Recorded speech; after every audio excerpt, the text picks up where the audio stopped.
Bom, gente, então boa noite. Para quem eu não vi se tem não alunos aqui, mas se caso tenha, eu sou a Gal Buitoni, professora de produção lá na LCV. Sou produtora executiva e hoje estou aqui com a Fernanda Senatori, que também é produtora executiva. E, enfim, vou deixá-la se apresentar, que ela é uma super produtora aí de longa carreira, né? Não vamos entregar muita idade. Mas já está no mercado há algum tempo, né, Fê? Conta um pouquinho pra gente. Sim, tenho vergonha de falar quando começou, porque é integridade mesmo, né? Mas já trabalho com audiovisual há 25 anos, desde a minha formação em rádio e televisão, tá? Me formei pela FAP, e na época, isso a gente está falando de 94, tá? Não tinha cinema, assim, praticamente a produção de cinema no Brasil era zero, a gente está falando do período pós-Collor aí, que tinha um fechamento de Embrafilme, que depois a gente sofreu amargamente. Que nada, nem comecei direito. Realmente, como diz um que eu tive que agradecer que fui fazer um longa de graça, isso em 94, 97, porque provavelmente poderia ser meu primeiro e único filme que eu faria na vida. Então, e hoje a gente olhando o nosso cenário, a gente vai chegar nele, tá? Mas tivemos grandes avanços, apesar do que a gente está vivendo hoje, a gente teve assim uma revolução no nosso mercado que proporcionou uma grande, vamos dizer, um processo de capacitação, né, de formação de escolas, porque na minha época a gente só tinha 2 escolas de cinema no Brasil, e assim, em São Paulo, no Brasil eu acho que era 4, rádio e TV, então era pouco também. Então foi um mercado que se construiu nesses últimos 25 anos, então comecei fazendo realmente projetos para a televisão, e depois a minha carreira foi dedicada mais a cinema, trabalhando mais com documentários, e depois entrando em longas-metragens. E nos últimos 10 anos, uma dedicação maior com produção também de séries, que virou também um grande, vamos dizer, mercado no Brasil, assim, de demanda, né? No Brasil, nos últimos 10 anos, desde a lei da TV paga, e aonde eu fui atuando. Então, minha carreira começou de assistente de produção, que nem a Gal, a gente foi devagarzinho, assistente de produção, depois coordenadora, diretora de produção, e nos últimos 10 anos trabalhando mais como produtora executiva. Então, já trabalhei com cinema independente mesmo, como eu falei, fazendo de tudo, porque não tinha nem equipe para fazer. Há uma estrutura hoje, como a gente vê, de atendendo grandes players, como já trabalhei com HBO, já entreguei projetos para a Netflix, a Vaia, com Globo, então aí trabalhando com os grandes players nos últimos anos. E estamos aqui, porque feliz de estar aqui na escola, como a gente está falando legal, a gente é muito feliz quando a gente vê pessoas falando de produção em curso de capacitação, sabe, de audiovisual, porque foi uma carreira muito não esquecida, né, mas talvez não tão construída dentro da formação acadêmica por um período onde a formação de cinema era para você sair cineasta. Até aí, o que significa ser cineasta, nós temos um universo de diálogos e conversas, e que a gente está aqui para justamente trazer um pouco isso, né, esse esclarecimento e conversar um pouco sobre produção. Eu esqueci de falar isso. Quem quiser fazer pergunta, acho que agora nesse primeiro momento podem ir mandando no bate-papo aí no chat. E aí mais pro finalzinho, se sobrar um tempo, de repente a gente abre câmera e tal, mas por enquanto, quem quiser fazer pergunta pode fazer no bate-papo, eu vou mediando aqui. E essa coisa que você falou, eu sempre falo, na produção é uma profissão um pouco ingrata, porque é quem, não quem mais trabalha, né? Eu não gosto de medir forças de quem trabalha mais ou menos, porque é um trabalho em equipe, todo mundo trabalha muito, mas é pouco reconhecido, né? No sentido em que você não vê um filme e fala, nossa, que filme bem produzido, que filme, né? Todo mundo vê a direção de arte, repara na direção de fotografia, sei lá, na trilha sonora, mas ninguém fala da produção. E eu achei muito legal você falar dessa coisa da escalada profissional, e o que eu queria que você falasse um pouco mais, né, do que é a função do produtor executivo, porque justamente, no meu entendimento, é isso, engloba quase tudo, né? Então, produtores executivos normalmente passaram por diversas funções, às vezes até mesmo por assistência de direção, né? Não necessariamente vieram de produção. Tem muito produtor executivo que foi assistente de direção, justamente porque exige pelo menos um mínimo de conhecimento de todos os departamentos, né? Então, por mais que não tenha, sei lá, por exemplo, sido figurinista, tem que ter ideia de que o quanto custa, o quanto, né, o quanto precisa de volumes de figurino para alguma coisa. Então, assim, eu acho legal porque realmente é uma noção geral de tudo. E aí eu queria que você contasse um pouquinho isso, assim, o que é ser produtor executivo, né? Qual que engloba tanta coisa que eu acho legal a gente falar tudo que tá dentro, tudo que contém, né, dentro da nossa profissão. Sim. Eu gosto de falar, né? Acho que eu lembro de uma vez a Van Fresnon, um dia também num debate aí sobre produção, e ela resumiu bem. Eu acho que assim, o produtor executivo é o grande engenheiro civil, vamos dizer assim, né? Numa construção, numa obra, é o que vai fazer a planta ali para sustentar que o prédio não vai cair. Então, a função do produtor executivo é praticamente essa.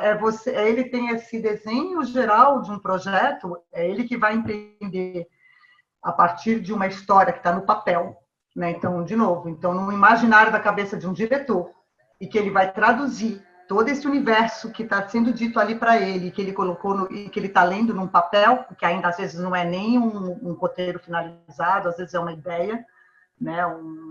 E ele vai fazer um desenho do que seria tirar do papel e transformar isso em filme, né? Então, realmente, ele faz toda essa engenharia mesmo assim. Por isso que eu falo que é engenheiro, ele vai fazer os cálculos. Então, o produtor executivo, ele vai realmente olhar por cima, né, nesse macrão, como a Gal comentou. O que eu preciso para tudo isso? Então, o que é? O que seria um cronograma de produção macro? Então, talvez seria um primeiro desenho que o produtor começa a entender o que vai custar aquele projeto, né, em tempo. Porque você tem duas distinções aí, né? Eu acho que é importante quando a Gal fala que você tem muito assistente de direção que virou produtor executivo, que eu acho que também é uma desmistificação que tem que entender que o produtor executivo é só engenheiro. Ele é engenheiro, mas com uma pegada de arquiteto, ou seja, ele entende de design. Ele tem que entender um pouco do design, né, quando a gente fala, né, da questão da versão artística, porque ele tem que saber quem é o diretor que está trabalhando com ele, qual é os desejos daquele diretor, né, para saber qual é a equipe que pode trabalhar e atender o que aquele diretor quer. Né? Então, também tem um cheiro ali de entender pessoas, né? Quem combina, quem não combina, quem é a pessoa para esse tipo de projeto, quem não é, quem já fez coisas similares que podem me ajudar num desenho de produção que eu não vai errar no orçamento, mas que também atenda uma visão artística de um diretor. Então, na verdade, ele é o braço direito, né, vamos dizer, do diretor, nesse sentido de também trazer inputs artísticos, né? Não só numa questão de compor equipe, como também de olhar um roteiro e de ter, dependendo dos níveis de produtor, que é isso a gente vai chegar também, mas de chegar e interferir em roteiro, sim, dependendo de um número que você tem. Às vezes você tem um número de partida, né? Tudo bem, vou fazer meu desenho maravilhoso, mas com um orçamento que eu já sei de final que não vai ser mais do que 100 mil. Então tá, mas a gente quer filmar na China, com 100 mil não vai dar. Então vamos pensar. Por isso que eu falo que o produtor passa a ser um engenheiro, ele põe um pouquinho para a realidade para falar, não dá para ser na China, mas pode ser em Santana do Parnaíba. Como é que você transporta a tua história para esse lugar? Né? Então, eu acho que, de novo, né, pensando num desenho geral, é esse engenheiro civil, que tem que entender todas as variáveis que vai conter um projeto, tá? Pensar nessas variáveis, como executá-las, colocar isso em planificação mesmo, isso é planilha, aí começa um exercício de matemática, de encaixar todas as questões artísticas que aquele projeto demanda, num cronograma de tempo, e em cima disso ele consegue fazer uma mensuração de custo. Então, não tem como não fugir dessa regra da matemática pura, entendeu? Vou fazer caber o elefante na caixa de fósforo. Como eu faço caber? Né? Tem que cortar o rabo do elefante, entendeu? Às vezes tem que virar ratinho, mas para eu poder chegar a essas conclusões, a gente faz realmente esse desenho técnico. Eu faço um desenho de cronograma, em cima disso eu consigo mensurar os custos, dentro de demandas artísticas que é colocada, e com isso a gente tem um primeiro cheiro de orçamento, que é o que eu gosto sempre de falar. O produtor sempre vai ter um primeiro cheiro, e a partir daí ele vai alinhando a realidade que o projeto tem, né? Qual é o custo que você teria, mas qual é o orçamento que você pode captar, né? E aí, quando eu falo poder captar, por que a gente fala que ele é engenheiro mesmo, né, Gal? Porque ele também vai pensar, dependendo dos níveis de produtores, tá? Porque também, eu acho que vale talvez voltar até um pouquinho atrás, mas é só para entender, ele não é só fazer um número tipo assim, ó, o teu filme vai custar tanto nesse período de tempo.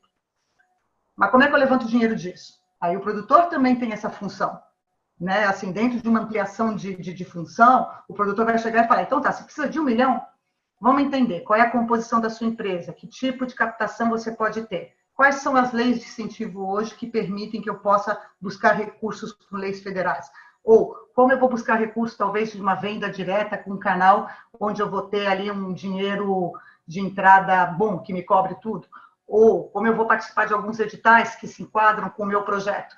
Então, novamente, ele passa a ser também, ele faz o planejamento financeiro de um projeto, né? Então, ele consegue fazer um desenho de captação, de como poderia levantar recursos para esse projeto, e trabalhando junto com um diretor, né, mostrando esse trabalho para poder pensar numa viabilização de recurso mesmo, que é um tempo que demanda, né? A gente sabe que um projeto do papel para a realidade, uma média às vezes de anos, tá? Às vezes pode demorar 4 anos, 10 anos, dependendo do seu projeto, né? Então, essa eu acho que é uma realidade que a gente tem que entender também, né? Todo projeto tem o seu tempo, né? E às vezes o tempo dele realmente não é a expectativa do que a gente quer, é a realidade do que a gente consegue. Então, isso dentro do nosso cenário Brasil é importante a gente saber. E aí, falando um pouquinho, né, Gal, que a gente comentou dos tipos de atuação de produtor, né? Como a gente falou, essa profissão foi muito mal desenhada, eu acho, no Brasil, por um grande período, considerando o que era o nosso histórico de formação de produtoras, isso até, vamos dizer de novo, quando eu comecei a trabalhar isso na época da década de 90, meados de 90, até um pouquinho começando nos anos 2000, a gente tinha um cenário onde realmente as produções elas eram feitas por um número pequeno de produtoras que existiam no Brasil, que eram constituídas praticamente sempre com uma pessoa, né, que era o diretor, barra produtor executivo, barra roteirista. Então, você tinha todo esse acúmulo de funções, às vezes concentradas numa pessoa só, no máximo, assim, então essa figura do produtor mesmo, né, ele não existia claro, vamos dizer, como função desenhada e necessária. Ele era meio achambrado dentro de uma função e de uma situação de mercado, onde a pessoa tinha que fazer um pouco de tudo. Num volume de uma produtora pequena, né, que ela tem um projeto, que aquele projeto vai demorar 3 anos, que ele vai fazer sozinho, isso se sustentava, né? Com uma política cultural que foi feita a partir dos anos Lula, né? E começou também com o Sarney, assim, a gente fala também, mas assim, eu acho que você tem um impacto maior mesmo com a questão da Ancine, né? Da implementação da Ancine e de todos os recursos que foram criados, né? A partir do fundo setorial e das leis da TV paga, como o artigo 39, o artigo 3º e 3º-A, você realmente teve um boom de produção. Então, aí você realmente teve um volume grande que uma produtora pequena não conseguia atender. Então, as produtoras cresceram, o mercado demandou equipe de todos os níveis, e aí sentiu-se a necessidade que o produtor tinha que existir e que nunca foi muito feito, entendeu? Ele nunca foi muito formado. Então, e aí a gente tem esses níveis de produtores, que hoje a gente pode falar, né, que seria esse produtor que a gente chama, né, o produtor do filme, que é a pessoa que é dona do filme, que provavelmente será geralmente ou é um dono da produtora, que detém todos os direitos do filme, que vai estar negociando, inclusive hoje, até contrata diretor, né? Então mudou um pouco essa figura. Você não tem mais o dono da produtora que é tudo, você tem às vezes o dono da produtora que é só o produtor e ele vai contratar um diretor. Então você tem esse nível hoje desse profissional que é um produtor que a gente chama, que vamos dizer, faz tudo, né? Vamos dizer, faz tudo que assim, ele tem o domínio total da obra, tá? Então, vamos dizer assim, ele é o dono da obra junto com a produtora, tá? Vamos dizer. E aí você tem isso ainda assim, essa pessoa atuando dessa forma, que também pode fazer uma executiva, mas também depende de uma demanda que isso aconteceu por conta, como a gente estava falando, da lei da TV paga, o produtor executivo que trabalha às vezes com esse produtor. Ele contrata um produtor executivo, porque às vezes ele vai ter uma demanda de 3 filmes que ele não consegue tocar o dia a dia. Então, ele precisa de vários engenheiros ali com ele. Que aí você tem esse outro produtor executivo que atua muito em parceria com esse produtor, dependendo das demandas que é alinhada numa negociação entre o produtor e o produtor executivo, ele vai ter uma atuação maior ou menor de poder de decisão. Então, você tem, às vezes, um produtor executivo que entra desde o começo do filme e que vai negociar com talento, vai negociar direitos e vai até um final de delivery. Então, você tem um produtor que pega toda a cadeia de produção do filme até a entrega dele. Você tem hoje um produtor executivo que pode trabalhar só na filmagem. Então, ou seja, você monta toda uma estrutura, tem um orçamento de execução, você contrata um produtor para executar aquele orçamento de filmagem, né, e acompanhar que a equipe entregue dentro de um orçamento e cronograma que foi aprovado com esse produtor. você tem, às vezes, produtor executivo só para atuar no lançamento de um projeto. Então, a gente está falando de demandas hoje, né, de atuações específicas que realmente foram construídas nesses últimos 10 anos. E que eu fico feliz, novamente, de você ter um curso hoje, os cursos de audiovisual, deles perceberem a importância de ter esse profissional sendo formado também nas universidades, ou seja, entender que existe essa função, que ela é tão importante quanto, às vezes, a do diretor, não porque o diretor tem um peso menor, ao contrário, o diretor é a grande estrela, né? Um projeto, o filme em si, no final, é a grande estrela, mas, às vezes, se não tiver um bom produtor, você não tem filme nenhum. Então, ser uma pessoa muito chave mesmo nessa linha que a gente fala de escala de produção, né? Outra coisa também, desculpa, Gal, já emendando aqui, que a gente acha que o filme só termina quando você tem a cópia dele que vai para o cinema, né? E aí que a gente também se engana, porque o filme, na verdade, quando você tem ele pronto, né? Vamos dizer assim, meu produto está aqui, tá? É material, um HD, tá? Na verdade, esse é patrimônio da empresa. Então, isso aqui passa a ser dinheiro. Não só você teve um dinheiro para chegar aqui. Ponto. Fez todo um planejamento, levantamos, aquilo que a gente falou, né? Faz o cronograma, faz o planejamento de execução, vai buscar recurso em todos os lugares, tal. E aí você tem esse produto aqui, que ele passa a ser um patrimônio da empresa, né? Do produtor. Por quê? Porque você passa a vender os direitos desse filme. Então, aí que você começa a ver que a brincadeira do produtor, na verdade, né? Para quem faz produção, como eu acho essa parte mais magnífica, porque, na verdade, a obra em si, ela tem várias atuações de escala, né, vamos dizer, né, de moeda. Você pode negociar o teu filme hoje para a janela, você vendeu ele para o cinema, por exemplo, mas você não vendeu ainda para uma TV paga. Então, você tem ali um patrimônio que você pode negociar uma licença, né? E essa licença vai durar 3 anos. Depois de 3 anos, você tem aí outro patrimônio solto, que você pode vender isso para uma venda internacional, por exemplo. Então, a questão do licenciamento da obra, né? A questão dos direitos autorais da obra, da veiculação da obra, diferentes janelas, isso também é uma outra realidade que a gente não sabia, tá? O produtor não tinha essa noção. E a gente, assim, quando eu falo produtor Brasil, tá? A gente não chegava nessa brincadeira. Isso era uma coisa que antigamente o produtor, né, naqueles primórdios que eu falei quando eu comecei, você entregava o filme para o distribuidor e nunca mais você via aquele filme. Assim, você não sabia dos resultados do filme, você confiava no seu distribuidor. Só que com a mudança da lei de mercado, né, e com essa injeção de produção que aconteceu com a questão da lei paga, da TV paga, eu falo muito da TV paga porque foi onde começou esse boom e quando todo esse comércio, vamos dizer assim, passou a ser requisitado, né? A gente aprendeu. Só reforçando, para quem não sabe, essa lei é uma lei que determinou uma obrigatoriedade dos canais pagos de um determinado número de horas, agora eu não lembro bem o número. 3 horas e meia. Hã? 3 horas e meia semana, em horário nobre. Né? Em horário nobre, exato, que obrigou os canais, né, de TV paga, porque isso começou a chegar muito canal estrangeiro no Brasil, então obrigou, né, Fox, Viacom, né, todos esses canais, obrigou-se esses canais a terem 3 horas e meia semanais de conteúdo brasileiro na grade, no horário nobre. Isso forçou justamente a produção e eles correrem atrás de produções, por isso que a gente fala tanto disso, só parênteses da lei.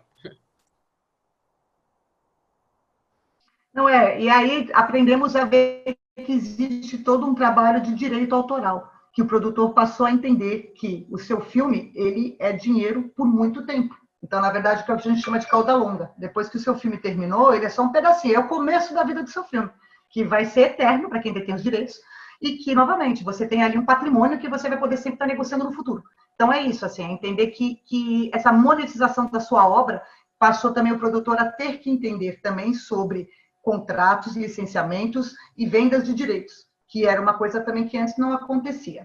Então, assim, ficou complexo a nossa profissão. Complexo, mas, assim, de todos os sentidos, porque como a gente conversou, né, Gal, e é verdade, o produtor tem que saber nessa hora, por mais que eu sei que a gente está falando nesse nível só de venda pós-filme pronto, não significa nada se eu não souber como é que eu tenho que fazer o orçamento e qual é o tempo que a figurinista precisa para fazer o trabalho dela. Qual é o orçamento que essa figurinista me apresentou, pelo que eu olho ali e falo, não, tá certo, tá exagerado, dentro do que a gente olhou, não tá correto, vamos ajustar esse orçamento. Então, você tem que ter também uma propriedade de conhecimento de como faz o filme mesmo, entendeu? No dia a dia. Né? E entender esses vários níveis de produtores que trabalham embaixo do produtor, né? Você tem o executivo que faz isso aí, ele gerencia a equipe dele, vai gerenciar o produtor de locação, vai gerenciar o diretor de produção, gerenciar nesse macro, né? Depois que ele alinha um acordo com aquelas equipes, ele vai ficar vendo como é que todo mundo está andando com a sua casinha, né? Cada um na sua casinha, mas todo mundo, eu por cima olhando, né? Então, é bem técnico, né? A gente tem que ter ali um conhecimento técnico, não tão profundo no sentido de saber qual é a melhor câmera do mercado, porque isso eu nunca vou saber, ou qual é a melhor linha de edição, qual é a melhor... Isso também eu nunca vou saber, porque isso muda muito rápido, né? E aí eu acho que tem os técnicos para isso, é para isso que eles estão aí, o fotógrafo, o técnico de som, o editor, são eles que vão fornecer para a gente sempre nessas informações do que está no mercado atual, né? Mas a gente entende o processo. Então, na verdade, o produtor tem que entender, o produtor executivo, ele tem que entender todo o processo. Desde o dia 1, quando ele vai começar uma pré-produção, que são os tempos mínimos que ele precisaria para a sua equipe poder trabalhar com conforto, né, dentro do necessário, né, dentro de um orçamento planejado, e o que é uma filmagem e depois uma finalização seguida de um lançamento, né? Então, eu acho que um pouco do geral é um pouco isso, assim. Aí podemos entrar em mais detalhamentos, assim, do que vocês acham do que a gente falou, que pode ser mais curioso, né? Não, só complementando o que você falou, acho que e muita gente pergunta assim, mas e quanto tempo eu vou saber, quanto tempo demora cada coisa? É isso, justamente a gente vai tendo experiência, né? Difícil, também não tem um padrão, né? Cinema é humanas, apesar da comparação com engenheiro, não é exatas, então não tem assim, para um documentário precisa de X tempo, ou para um filme, para uma ficção, tem médias, né, de tempo, óbvio que a gente sabe trabalhar. Por exemplo, sei lá, uma ficção, a gente sabe que gravar mais do que, sei lá, 10 páginas de um roteiro por dia é quase impossível. Mas a gente já chegou a gravar 15, se não me engano, lá na Mixer, inclusive o namorado da minha mulher. Né, pré-produção, pré-produção tem que ter um mês, 2? A secretária do presidente. Depende de quanto tempo, né, você acha que precisa para conseguir pré-produzir tudo.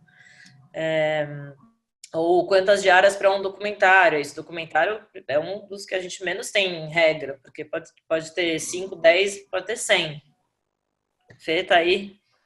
Eu só tirei a câmera porque eu senti que estava oscilando a voz, estava preocupada. Então, aliás, ontem mesmo eu tava... É como a Gal falou. Oi, Fê? Oi, eu estou ouvindo. Não, acho que tá com um pouco de delay. Pode falar. Não, eu concordo com você isso, né? Cada filme tem, como a gente falou lá no começo, né? Cada filme ele tem o seu desenho próprio. E nenhum filme é igual ao outro. Não tem como a gente enquadrar tudo na mesma caixinha. A gente enquadra algumas coisas que a gente sabe que é básica, mas é como a Gal falou, a gente tem que entender a particularidade de cada projeto. Por exemplo, um filme de época vai ter uma dedicação maior com o trabalho de arte, de pesquisa, que às vezes um filme de contemporâneo não precisa. Então, nesses tons que a gente vai entendendo um filme que vão ter, que é todo externa, ele demanda uma outra estudo de produção, né, de desenho de produção, do que um filme que é todo feito numa locação, que vai te permitir ganhar, às vezes, em plano de filmagem. Então, você pode brincar mais, né? Brincar no bom sentido, tá? Mas é esse estudo inicial que você faz com esse projeto, através de uma leitura mesmo do que é o roteiro dele, o que é um documentário, qual é o desenho, qual que é a premissa do documentário, para você começar a imaginar e estudar os tempos necessários para cumprir as demandas que aquele projeto quer, né? Que necessita, né? Nossa, ontem mesmo eu estava assistindo na Netflix, não sei se alguém aqui viu, um documentário chamado Professor Polvo, que deveria chamar Professora Polvo, porque é uma polvo fêmea, mas que é um cara, enfim, que pirou lá numa história de um povo que ele encontrou num lugar onde ele mergulhou. O cara mergulhou, segundo o filme, tá? Também não sei se são todos os dias, eu não sei se ele filmou todos os dias, mas diz ele que ele ficou acompanhando o tal do povo por 300 dias, 300 não sei quantos dias. Eu falei, gente, imagina uma quantidade de Um ano. material que ele gravou, imagina... E depois o montador, você fica Todo. e tem gente que faz documentário em 5 dias e faz uma longa-metragem. Então, assim, né? Não tem muita regra. Mas eu gostei da comparação que você fez com o engenheiro, porque além de engenheiro e arquiteto, a gente também tem que ser advogado, né? Tem essa Opa! parte jurídica que cada vez mais, né, tá mais clara. Acho que realmente no começo do nosso mercado foi feito tudo mais no freestyle, né? Hoje em dia tem mais regras.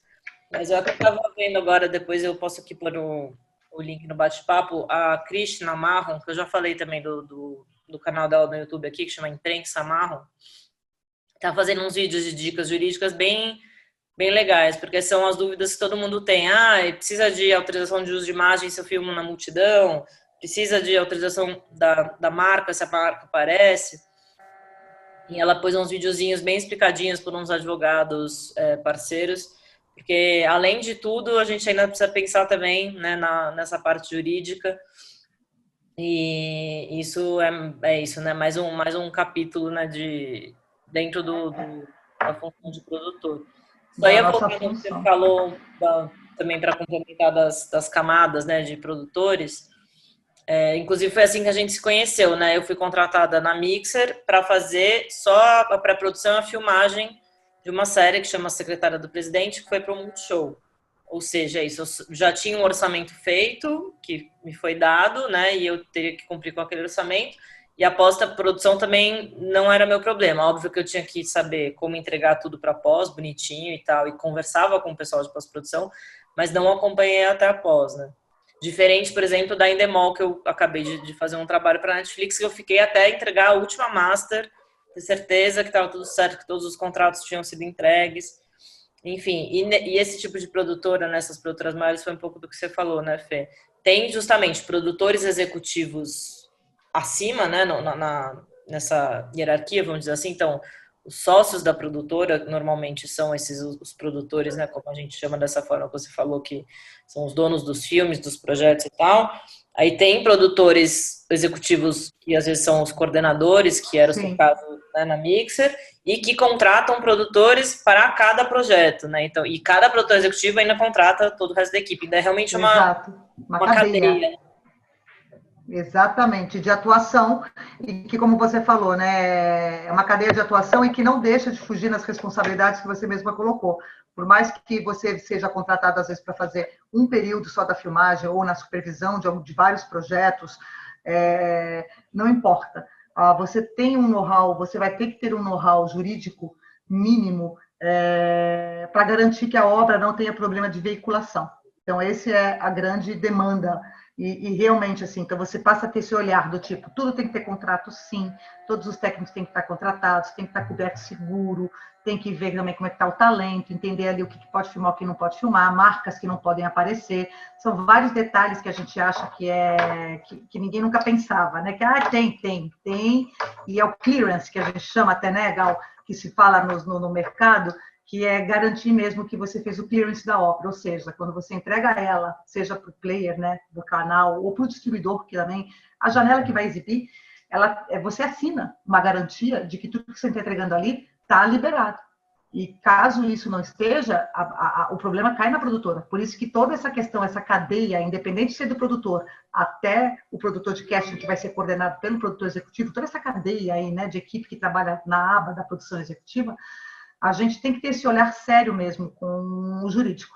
E o fiscal, de alguma forma, também, não que a gente tenha, dependendo da atuação, o produtor executivo também vai ter uma atuação de, não que ele é um contador, mas ele vai ter um trabalho fiscal ali também acompanhando, porque às vezes um projeto teu, você vai ter às vezes 8 fontes de recursos, tá? Então imagina, você vai ter um dinheiro ali do fundo setorial, vocês não sei se já entraram na questão de leis de incentivo, o que são os recursos hoje que existem públicos, né, por enquanto.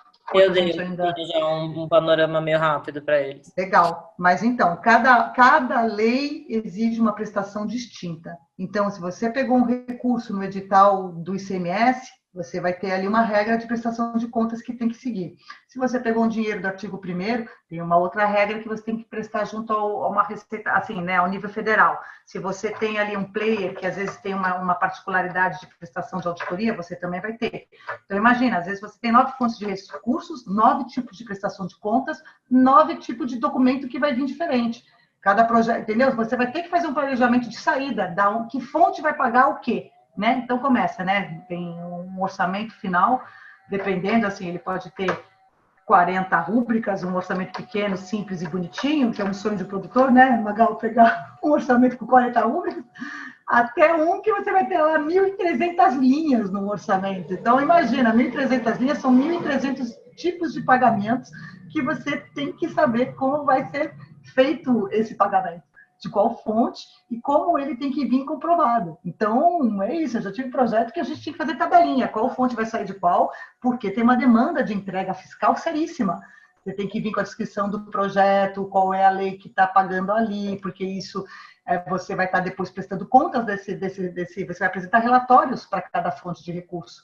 E, novamente, também, isso é muito sério, porque se tem uma prestação errada, você passa a ser, essa é a pior palavrão de um produtor, inadimplente. Quando você acorda de manhã e a sua produtora está inadimplente, você quer se matar, porque você não pode fazer nada. É outra diligência, outro palavrão. Diligência vira inadimplência, isso é o terror do produtor, porque você trava a tua produção, você não consegue fazer nada se o teu projeto é todo baseado em leis de incentivo.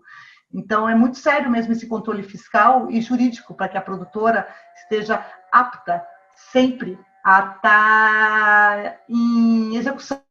Quando eu digo execução, apta a captar, apta a executar um projeto ou movimentar recursos. Né? Então, passa a ser realmente a nossa vida um pouco ser jurídico, ser contador, ser também psicólogo, que a gente é também. E não só prestar contas, eu já falei isso um pouco também, mas acho que não são todos que estiveram nas minhas aulas, mas não só a prestação de contas, no caso de dinheiro público, como para players grandes como Netflix, tem prestação de conta também, né? De tudo bonitinho, auditoria deles, às vezes até mais rígido. E além disso, tem prestação de conta, às vezes, para coprodutores. Se você tem alguém que divide a renda do filme com você, foi o que você falou da cauda longa, que por um lado é muito legal, você fica vendendo seu filme por, né, anos, talvez. A gente tem filme. Acho que a gente tem um filme que é de 2010 que a gente não vende mais, mas o outro que é de 2015 até hoje ainda tem venda, festival, retrospectiva, enfim. E aí cada coisa a gente tem que uma parte vai para os 2 diretores, porque foi um acordo que a gente fez. Tem um outro filme que a gente fez com o Fundo Setorial. O Fundo Setorial são 7 anos também, mandando relatórios constantes, né? Acho que a cada 6 meses, se não me engano. Isso. Das rendas, porque o fundo setorial, diferente de editais ou de leis de incentivo, ele é um dinheiro quase que emprestado, né? Você devolve, ele é um investidor, você devolve. Isso aí, investimento. Não então, é... Tá lá dando satisfação para o fundo setorial por muito tempo, né? Então é isso, assim, são coisas... Eu acho que a nossa profissão foi, na verdade, cada vez acumulando mais funções e mais trabalho, né? Não à toa, cada vez mais, né, tem mais de um produtor executivo em um projeto, né? Ou se você vê até isso, produções gringas e tal, tem 2, 3, 5, às vezes tem, assim, eu imagino que lá eles também, né, tem tanta coisa que um produtor executivo deve cuidar só da burocracia jurídica, outro produtor executivo cuida só do orçamento, outro cuida só da pós-produção, outro cuida só do lançamento, porque os números vão ficando grandes, não há ser humano que... Não, eles têm uma equipe grande, às vezes por departamento, tem produtor executivo que vai cuidar às vezes de um projeto que vai ficar no departamento de arte, porque são filmes macros, né? A gente está falando de um universo nosso que já é grande aqui no Brasil, mas que uma realidade orçamentária ainda é pequena, se a gente pega um filme do Missão Impossível 7, que custa 125 milhões de dólares para fazer. Eu não consigo nem pensar o orçamento. Esse jogo do Star Wars, só de crédito de, que era? De computação gráfica, assim, ficava 3 minutos passando o nome de pessoas. Aí eu fiquei pensando, nossa, imagina contratar todas essas pessoas. Exato. É Não, isso. é grande mesmo. Mas e só uma outra coisa dessa parte jurídica, eu vou pôr aqui depois, o link do site, do site não, do canal da Krishna que eu já falei, mas eu estava vendo exatamente antes de entrar aqui, porque eu vi que são vídeos novos, que uma dúvida que todo mundo tem dessa coisa dos direitos, né, de uso de imagem e uso de obras, ela tem 3 vídeos sobre isso, tem um sobre o uso de imagem, um sobre o uso de obras e um sobre essa coisa de filmar, não, qualquer outro, terceiro, já coloco aqui para vocês. E eu vi que o nome de marcas, eu tinha esquecido disso. Tem uma lei, justamente, uma lei da propriedade industrial, que é um pouco do que eu falei, né? Ninguém pode impedir você de usar a marca numa obra, desde que é isso, que você use ela no contexto do que é o que ela está sendo usada, né? Desde que não deprecie aquela marca. Ele até dá um exemplo do filme, aquele Encontros e Desencontros, que é um filme que se passa todo no Japão, e tem uma cena naquelas ruas tudo iluminado, assim, que nem tem lá nos Estados Unidos também, né? Com um monte de banner, de propaganda. Não precisa pedir autorização para tudo aquilo. Mas é isso, se é um close, aí o outro exemplo que ele dá, um exemplo que é ruim para a marca, era tem uma cena de alguém, sei lá, cheirando cocaína com um cartão de crédito e aparece lá o Mastercard. Acho que a Mastercard pode ficar um pouco chateada. Então, é isso, né? Não é um uso ok. Então, assim, até isso, e esses vídeos são interessantes porque é isso, assim, tudo, a maioria das coisas, das questões de lei de interpretação, lei de direito autoral, né, uso de imagem, etc., ainda tem coisas que podem ser interpretadas, né, para um lado ou por outro. A maioria é isso, é bom senso. Então, você estava filmando uma multidão, ok, mas se você pega um close de uma pessoa e sem autorização, não pode. Tudo isso que eu já falei, assim, né, um pouco com os alunos, tá bem explicadinho nesses vídeos. Eu vou deixar o link do canal, mas são os vídeos que estão são os mais recentes. O último é esse, posso usar produtos e marcas no meu filme. Aí tem um outro, posso usar trechos de outras obras no meu filme, é um importante também. E depois tem um do posso usar imagem de alguém sem autorização. Mas tem vários outros também aqui. Ela começou a fazer uma sequência de vídeos de dicas jurídicas, que são os que tem uma tarjinha rosa em cima, até quando você olha o Tumblr. Então, legal. Ideias como protegê-las, que eu já falei um pouco também, né, sobre registro de obra na Biblioteca Nacional. Sim, esse é o passo zero, né? Quando começa. Porque é legal, né? Eu acho que o curta que vocês, eu não sei dentro da escola, se vocês fazem os exercícios dos curtas, né? Eu acho que ele é um grande exercício para também pensar a produção executiva, porque independente de uma obra de 127 milhões de dólares e um curta que às vezes é sem dinheiro, ele tem um custo ali. Mesmo sem dinheiro, é valor, por exemplo. Então, teve ali o trabalho do eletricista, que foi de graça, na verdade, é mensurado ali. Ele tem um valor. Quanto seria se ele não tivesse sido de graça? Né? Então, tem quanto que é o custo do HD, que conseguiu pegar aí na universidade, a câmera que é emprestada, perfeito. Mas qual é o custo se eu tivesse que locar? Então, são exercícios que a gente faz, que às vezes são menores as obras, mas que passa a ser um grande preparatório mesmo para quando começa a aumentar o teu produto, vamos dizer. Novamente, o filme é um produto, não tem como a gente negar. Ele pode ser um produto simplesmente artístico, que não vai ter nenhum fim comercial, tá? Ok. Que geralmente vai às universidades, é o grande exemplo, né? Os curtas que saem das universidades, eles podem ter no primeiro momento, eles só têm um fundo mais educacional, mas são obras que, se você vai para um festival hoje, né? Festival de Kinofórum, que conhece, sabe que pede CPB das obras. Então, ou seja, já se vê o curta também como um produto hoje também, porque existe já demanda para isso também, tá? Mas mesmo que seja um CPB que não teve fim lucrativo, não tem problema. Eu acho que, novamente, são exercícios para a gente entender o que envolve toda essa produção na questão, como a Gal está falando sempre, tanto jurídica quanto contábil, para a gente entender o que é, no final, o volume de papel que eu tenho que ter para garantir que o meu filme esteja livremente apto a circular aonde quer que seja. Você entendeu? Eu sempre falo isso também, embora seja, né, um exercício na escola, é importante já fazer o exercício pensando, né, na vida real, justamente para não chegar depois no mercado e não, né, não saber do que se tratam as coisas, né? Então, o fato de fazer, né, com menos recursos, eu acho que não é um problema, porque justamente a gente faz caber as ideias, né? O trabalho do produtor é fazer caber a ideia dentro do recurso que tem ou do que não tem. Inclusive é isso, como produtor executivo eu comecei também fazendo curtas e pedindo emprestado, pedindo de graça, chamando amigo para trabalhar de graça. E a vida é assim, uma vez eu fui pedir, na época que eu comecei também a gente ainda fazia em película. E eu fui pedir na Mega Color, né, que era na época ainda era uma das maiores empresas de película, Finalização, né? finalização em película. E aí eu fui lá e falei, mas a gente tem pouco. A gente tinha ganhado o prêmio estímulo, que era um bom valor, mas assim, só para em 35 eu já comia um quarto do orçamento para pôr em película. E fui lá e conversei, e aí esqueci o nome da diretora lá. Maria Clara. Não era Maria Clara. Enfim, talvez fosse. E ela falou: gostei de você, você vai ser uma boa produtora porque você é uma boa mendiga profissional. Ela chamou. Porque no fundo a produtora é isso, né? A gente está sempre negociando e pedindo desconto. Mas acho que também tem isso, assim, um bom produtor não pode ter vergonha de pedir favor, de pedir de graça, de fazer permuta. Então, assim, eu te chamo nesse job aqui que é sem grana, mas aí o próximo vai ser uma publicidade, eu dou um cachê mais alto, né? A gente tem muito disso também. Acho que o produtor executivo, você falou isso também, né? Essa coisa do relacionamento, saber as equipes, quem chamar para cada job. Eu, por exemplo, a gente tem uma diária de gravação quarta-feira, amanhã, para um documentário que a gente está fazendo aqui super também na raça, com o pouco dinheiro que tinha da produtora, tiramos do bolso mesmo.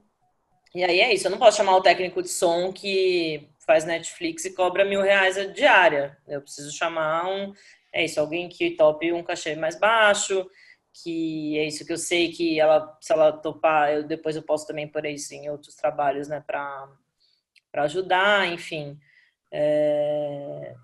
A gente vai colecionando esses contatos, essas pessoas, né, na vida para poder encaixar, pra poder né? brincar, Às vezes encaixar. queridas que eu adoro, mas para esse projeto não rola. Às vezes não dá. Você tem que saber trabalhar com a variável, né, Gal? Eu acho que esse é o grande segredo. Um projeto, né, de longa, de série, de curta, do que for de audiovisual, a premissa inicial você vai trabalhar com a variável. Você vai trabalhar com o planejamento que você se dedicou horas, semanas, meses, e que do dia para a noite ele pode mudar completamente, né? Porque, novamente... Esse momento que o diga, né? A gente tá todo mundo dando pulo para filmar remoto, né? Comprando equipamento. Hoje mesmo tô fazendo 2 orçamentos para uma produtora que precisa fazer um orçamento extra dos custos de Covid. É um orçamento que foi aprovado antes da Covid. Agora tem custo de teste de Covid, álcool gel. O catering mudou, porque agora o catering é todo em marmitas separadas, as pessoas comem separadas.